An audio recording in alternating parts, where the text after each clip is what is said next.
Duke William of Normandy stands on a hill outside London, where the wind blows through his chainmail in the cold of December 1066. 10,000 Norman, French and Flemish warriors stand behind him in disciplined silence. The largest city in England huddles behind ancient Roman walls that have been there for 800 years. There is smoke coming from the cooking fires. The bells in the church ring for evening prayers. The city looks peaceful and prosperous, with no idea that its Saxon world is about to end forever. William takes off his helmet, showing a face that has been hardened by years of war.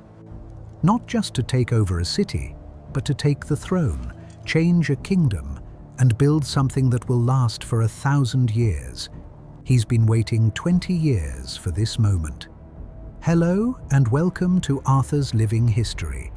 Have you ever thought about how a French duke became the most feared king in England and built the fortress that still stands in London today? Let me explain.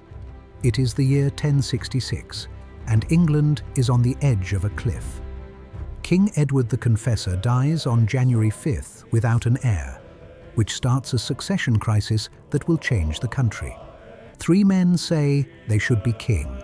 Harold Godwinson, the powerful Earl of Wessex, crowned by the English nobles. Harold Hardrada, King of Norway, used old Viking claims. And William, Duke of Normandy, saying that Edward promised him the crown many years ago. This isn't just a fight over money. It's a clash of 3 cultures, 3 armies, and 3 ideas about the future of England. Harold goes first and takes the throne just hours after Edward dies. The Witan, which is England's Council of Nobles, backs him. He is English, strong, and has fought well. For a moment, it looks like the crisis might fix itself. But William in Normandy is already making ships and putting together an invasion fleet that hasn't been seen since the Romans. By God, we will cross the channel and claim what is right. He isn't asking for the throne. He's coming to take it by force. William's gamble is so crazy because he is invading a kingdom with 2 to 3 million people with an army of only 10,000 men. The odds are terrible. One big loss and all of his troops disappear into English soil. William isn't just taking a chance, though. He got a papal blessing, a banner blessed by Pope Alexander II himself, that turned his invasion into a holy crusade. He has promised English land and riches to knights from all over France, Flanders, and Brittany to get them to join him. He has brought not only soldiers, but also carpenters, engineers, blacksmiths, and a whole colonization force that looks like an army. 1066, September 28th. William's fleet arrives at Pevensey, which is on the south coast of England. But Harold isn't in the south. He's 300 miles north in Yorkshire, fighting a different invasion. With 300 Viking longships, Harold Hardrada has come ashore. This is the biggest Norse invasion in decades. For Harold, the timing couldn't be worse. For William, it couldn't be better. On September 25th, at Stamford Bridge in Yorkshire, Harold wins one of the biggest battles in medieval England. His army catches the Vikings off guard, kills them all in brutal hand-to-hand combat, and sends Harold Hardrada to Valhalla to be with his ancestors. Harold has stopped the Vikings from taking over northern England. His tired, victorious soldiers think the crisis is over. Then messengers come with terrible news. William has landed in the south. Harold's army just marched 300 miles north, fought a battle that lasted all day, and now they have to turn around and march 300 miles south to face new Norman troops. It's a nightmare for the military. His soldiers are tired. A lot of them are hurt. There are no more supplies. But Harold has to do it. William will strengthen the south and become impossible to move if he waits to rest and regroup. October 14th, 1066. 7,000 Anglo-Saxon infantry form Harold's shield wall on a hill near Hastings. Their axes and spears stick out like an iron hedge. They are on higher ground. They're fighting for their country. They should win. William's cavalry circles below, looking for a weak spot. Arrows from Norman archers darken the sky. The fight goes on all day, with charge after charge crashing against the English line. Anglo-Saxon axes cut through Norman mail, and blood turns the mud on the hillside into red soup. Then comes the time that changes everything. William's horse is killed. There are rumours going around both armies that the Duke has died. The morale of the Normans drops. William, on the other hand, rips off his helmet, stands in front of both armies, and yells that he is still alive. The Normans come together. Late in the afternoon, during another charge by the Norman cavalry, Harold is hit. It's not clear if it was an arrow or a sword. There is no doubt that the last Saxon King of England dies on that bloody hill. His army has broken up by nightfall. William is the winner. But winning a battle doesn't mean winning the whole kingdom. London is still unconquered, rich, fortified, and defiant. Saxon nobles inside the city name Edgar the Aetheling, a teenage descendant of the old royal line, as king. They aren't giving up. They're getting ready for a siege. The River Thames serves as a moat on one side and military defences on the other for London, which is behind those old Roman walls. Taking it by storm will cost a lot of lives. William shows that he is a tactical genius in more than just war. Instead of attacking London head-on, he uses a strategy of encirclement and terror. His army marches to Southwark, which is across the Thames from London. The Saxon army controls London Bridge, which is the only bridge over the river near the city. William's troops are met with strong resistance when they try to cross. Instead of sending men to defend a strong bridge, William does something unexpected. He burns Southwark to the ground and then marches west. For weeks, Norman troops have been destroying the countryside around London. They don't attack the city, they choke it. The lines of supply are cut. Villages that feed London are set on fire. Refugees flood into the city with terrible stories of Norman violence. William's message is clear: give in, or your whole kingdom will burn. By early December, London's willpower is gone because they are alone and starving. 30 miles northwest of London, in Berkhamsted, Saxon nobles kneel before William and give him the crown. 1066, on Christmas Day. William of Normandy is crowned King of England inside Westminster Abbey, the beautiful church that Edward the Confessor built just a few years before. But even during the ceremony, Norman soldiers stand guard outside. When the crowd inside cheers, the nervous soldiers outside think it's a rebellion and set fire to nearby buildings. It's a good metaphor for what's to come. Norman rule will be based on fear, not love. William quickly understands that controlling London means controlling England. But he has a scary problem. He's a foreign conqueror in a city that doesn't like him, and the people there could tear him apart if they all rise up against him. He needs more than just guards and goodwill. He needs something that shows Norman power so fully and completely that it makes rebellion impossible. William gives the order for the biggest architectural statement in English history, around 1078. On the east side of London, where the River Thames bends and old Roman walls still stand, work begins on a fortress that England has never seen before. People in England call their wooden and thatched buildings houses. William will show them what Normans call a castle. He picks Bishop Gundulf of Rochester, a well-known engineer in Europe, to lead the project.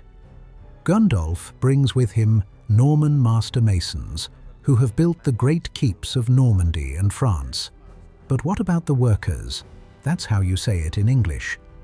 Thousands of Saxon workers had to build their own prison, carrying stones and mixing mortar, while Norman overseers watched with whips and swords.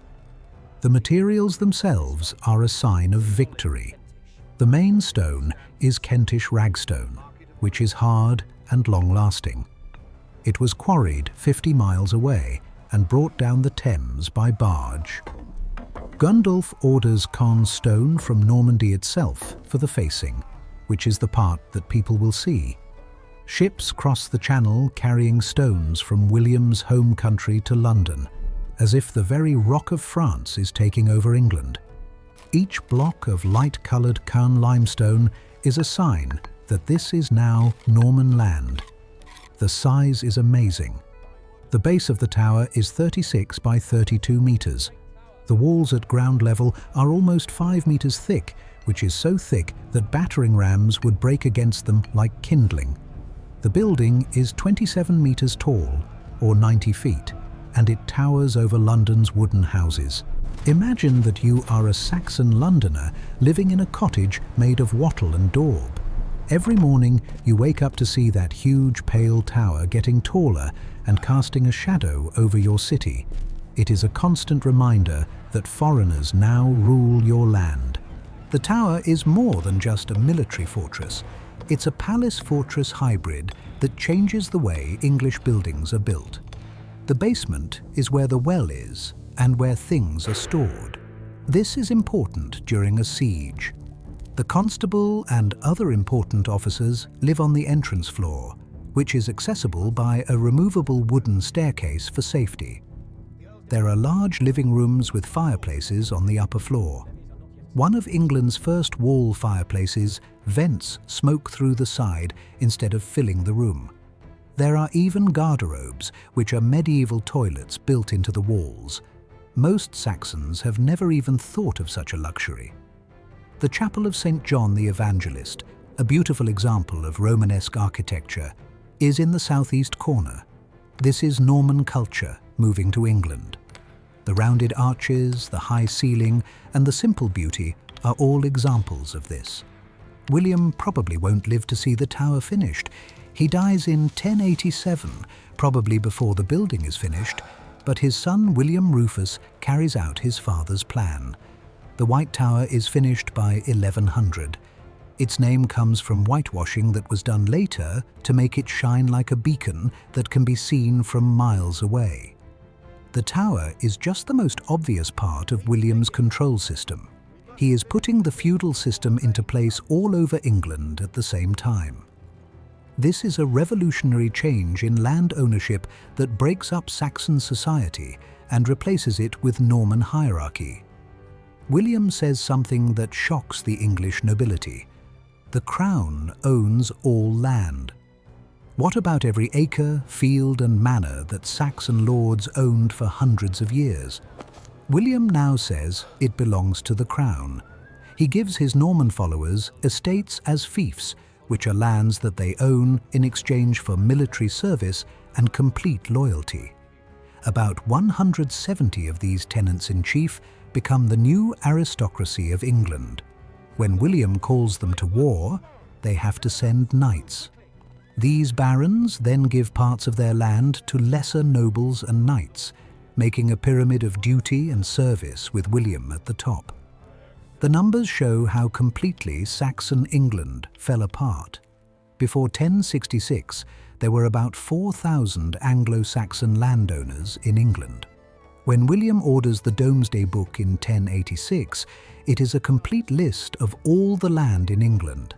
At that time, only 2 powerful Saxon landowners are still alive. The Normans have taken over all the other big estates. It's not just taking over, it's replacing the whole ruling class. The system works through oaths and ceremonies that are almost religious in nature. A baron kneels before the king, puts his hands between the king's hands and swears, "I become your man." He promises to be completely loyal and to serve in the military. The baron then does the same things with his own knights. At the bottom of this pyramid are the peasants, or villeins, who work the land and give the knights above them food, money and labour. A villein has to work on his lord's land 3 days a week. He gives up part of his crop at harvest time. He can't leave without getting permission. He isn't a slave, but he isn't free either. William's barons' lands are spread out over several shires, which is what makes this system so smart. Instead of giving one person a large, solid block that could become a rival power base, Norman estates are broken up into smaller pieces, with manors spread out over several areas. A baron could own land in Kent, Essex and Norfolk. This would make him rich, but not so much in any one place that he could challenge the king's power. It's divide and rule, and the way to do it is to give out land.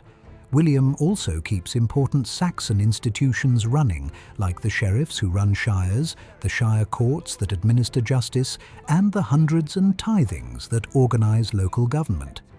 But he gets rid of Saxon officials and hires Normans instead. The machines stay the same, but the people who run them change. In 1085, William calls together all the important landowners in England at Salisbury. This includes not only his tenants-in-chief, but also their vassals. Every knight, baron and landholder swears a direct oath to the king that is more important than their oaths to their lords. It's called the Oath of Salisbury, and it's a big deal. William makes a rule that every Englishman, directly or indirectly, owes loyalty to the crown in one ceremony. Feudalism is here. The new order is reflected in everyday life in Norman London. French becomes the language of power. The new ruling class speaks it in court, writes it in official documents, and uses it. English is still spoken by regular people, but if you want to get ahead, get justice, or deal with authority, you need to learn Norman French. A hybrid language starts to form within a generation. The vocabulary of Norman French and the grammar of English mix, creating the basis for modern English. The city changes. The Normans built in stone, while the Saxons built in wood. Churches are built in the new Romanesque style, which has thick walls, rounded arches and small windows. Monasteries start to show up, bringing with them Norman monks and religious practices from the continent. The way the city looks shows that England has been taken over. For Saxon nobles who live, life becomes a careful navigation of Norman power. To keep any power, they have to follow Norman customs, speak Norman French, and marry their daughters to Norman lords. Those who don't obey or fight back have their land taken away and their families broken up. Many Saxons run away to places like Scotland, Ireland, Scandinavia, and even the Byzantine Empire, where Saxon mercenaries make up the Varangian Guard. They fled their own country. In some ways, life for the peasants hasn't changed as much. They still work the same fields and follow the same farming cycles, but their responsibilities grow. Lords in Norman want more work, more food, and more money. The new masters are from another country, speak a different language, and don't care about Saxon customs. Life gets harder, more oppressive, and less hopeful. The White Tower is always there, standing tall over the city. It serves every purpose William had in mind, as a fortress to protect Norman troops, a palace to house royal officials, a prison for troublesome Saxons, and most importantly, a symbol. Everyone in London sees it every day. Every merchant doing business, every farmer bringing goods to market, and every Saxon noble talking to Norman officials all look up at that pale stone mass and remember that they are conquered people. The tower's location is perfect for its purpose. It controls the flow of boats on the Thames. No ship can leave or enter London without passing under it. It protects the city's eastern entrance. If London rises up against the government, it is a last resort. The Tower of London stays safe for the next few decades, even when northern England rebels, Danish fleets threaten to invade, and Saxon nobles plot to fight back. It is the heart of Norman power that can't be broken. William builds 36 big castles in England during his reign. The Domesday Book says that his barons build hundreds more. This is the most intense castle-building program in all of medieval European history. The White Tower improves on the plans that every castle uses. Stone keeps on high ground, surrounded by wooden palisades or stone walls, showing that the military is in charge of the area. The Norman conquest goes on after 1066. William spends 20 years of hard campaigning to fully take over England. In 1069 and 1070, when rebels in northern England join forces with Danish invaders, William responds with what history calls the harrying of the North. This is a systematic destruction of villages, fields and people, with whole villages being destroyed and populations being scattered. It's military necessity that hides ethnic cleansing. For generations, the North doesn't fully heal. But by 1087, when William dies from injuries he got when his horse fell during a campaign in France, he has done something amazing. Not only is England conquered, but it is also changed. There is a new aristocracy in charge. A new language is in charge. The landscape is defined by a new style of architecture. A new set of laws runs society. The old Saxon England is gone for good. Instead, there is an Anglo-Norman mix that will change into something that is neither fully French nor fully English, but is its own thing. The White Tower is still standing. Richard the Lionheart builds more walls, Henry III builds more towers, and Edward I builds the moat and the outer ring of defences over the years. But the White Tower is still the heart of the city. It was built by a Norman conqueror to scare the Saxons. It turns into a prison for the most important prisoners in the realm. Anne Boleyn waits to be executed there, Guy Fawkes is questioned there, and many nobles, traitors and martyrs pass through its cells. The royal mint, the crown jewels, and the royal menagerie with strange animals are all kept there. It does everything but the one thing it never needed to do. It is never seriously attacked or captured, and it never tests its defences in real combat.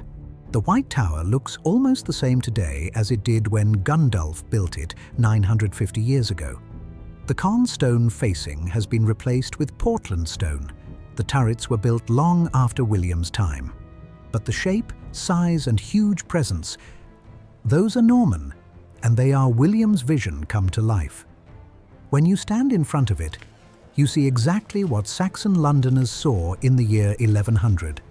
A stone statement of conquest, a fortress palace that announced a new order, and a symbol of the change from Saxon to Norman England. This is why the Norman conquest is so important. It's not just one dynasty taking over another, it's the complete change of a kingdom, including its land ownership, language, buildings, government, and culture. William didn't just beat Harold at Hastings, he destroyed an entire civilization and built something new in its place. If you liked this trip to Norman England, sign up to keep exploring history's most important events with us. I'm Arthur. What historical conquest should I do next? The Mongol invasion of Europe, the Spanish conquest of the Aztecs, or maybe Julius Caesar's conquest of Gaul? Please leave a comment to let me know.